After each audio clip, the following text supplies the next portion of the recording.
In this video, you'll learn how to use the Activity tab to track everything happening in your SplitCast account, from game sessions to team changes. It's your complete audit trail. You just need a SplitCast account with some activity to review. From your dashboard, click the Activity tab. This shows a chronological log of everything that's happened in your account, most recent events at the top.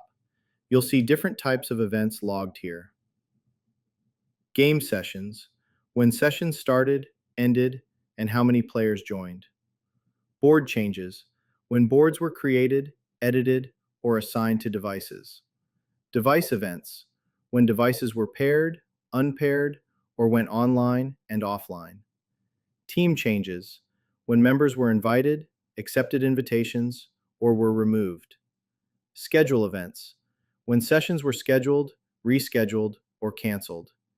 Each entry shows what happened, who did it, and when. Quick note: missing activity? The log only shows events from your current organization. If you have sub-organizations, switch to the correct one using the dropdown in the top left. You've explored the Activity tab. That's the final video in this series. You now have everything you need to master SplitCast, from boards and devices to games, schedules, community, settings, and activity tracking. Thanks for watching, and don't forget to subscribe for future updates.